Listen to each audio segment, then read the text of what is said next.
जय हिंद दोस्तों। ये जो क्वेश्चन नंबर 11 है ना, इसको थोड़ा ध्यान से देखिएगा। और ये वाला जो क्वेश्चन पूछा गया था ना, वो 2023 में जो यूपीएससी के द्वारा जो प्रीलिम्स का पेपर लिया गया था ना, उसमें ये क्वेश्चन पूछा गया है।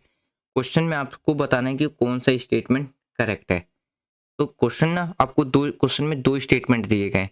पहला स्टेटमेंट कहता है कि हमारी कंट्री में ना जो यूरेनियम है, यानी कि यूरेनियम के भंडार देखने को मिल जाएगा। यानी कि यूरेनियम का भंडार होने के बाद भी हमारी कंट्री में जो आधा से ज़्यादा जो इलेक्ट्रिसिटी प्रोड्यूस किया जाता है, यानी कि जो मोस्ट ऑफ इलेक्ट्रिसिटी प्रोडक्शन है वो किस पे डिपेंड करता है? कोल पे डिपेंड करता है, कोयले पे डिपेंड करता है। ये पहला स्टेटमेंट है। दूसरा स्टेटमेंट कहता है कि जो यूरेनियम है ना, यूरेनियम से बिजली उत्पादन करने के लिए कम से कम 60% यूरेनियम की रिक्वायरमेंट होती है। ये दूसरा स्टेटमेंट कहा गया है। अब आपको बताना है कि इन दोनों में से कौन सा स्टेटमेंट सही है। जैसे ऑप्शन ए कहता है कि पहला और दूसरा स्टेटमेंट दोनों सही है, और दूसरा स्टेटमेंट पहले स्टेटमेंट को सही, यानी कि पहले स्टेटमेंट की करेक्शन, यानी कि करेक्ट एक्सप्लेनेशन है।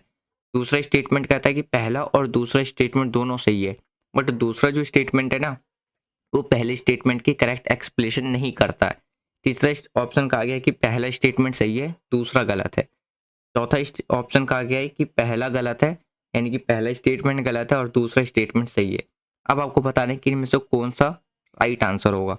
तो इसका जो राइट आंसर है ना, वो आपको देखने को मिलेगा ऑप्शन सी, यानी कि पहला स्टेटमेंट सही है, दूसरा स्टेटमेंट हमारा गलत है।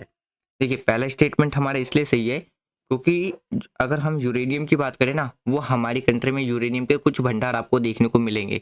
लेकिन क्या है ना, हमारी कंट्री में यूरेनियम बहुत ही लिमिटेड है, और जो यूरेनियम पाया जाता है ना हमारी कंट्री में, वो काफ़ी कम क्वालिटी का, यानी कि लो क्वालिटी का होता है।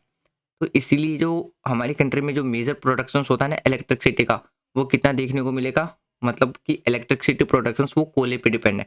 तो हमारी कंट्री में जो कोयले से प्रोडक्शंस होता है ना, वो कितना देखने को मिलेगा, 70% देखने को मिलेगा। जबकि अगर हम यूरेनियम की बात करें ना, उसका कंट्रीब्यूशन कितना, ओनली ऑन 3%। इसीलिए हमारा पहला स्टेटमेंट सही है।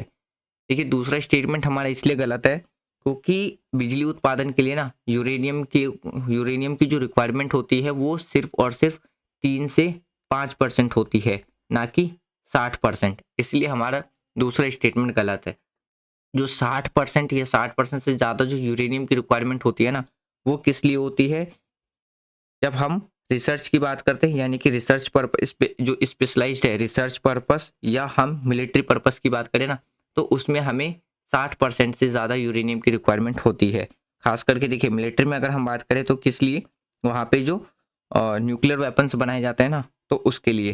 तो इसीलिए जो हमारा दूसरा स्टेटमेंट है वो क्या हो जाता है, गलत हो जाता है। तो राइट आंसर आपको क्या देखने को मिलेगा, option C is correct answer देखने को मिलेगा। और ऐसे ही मोर इन्फॉर्मेटिव वीडियो के लिए चैनल को सब्सक्राइब करें।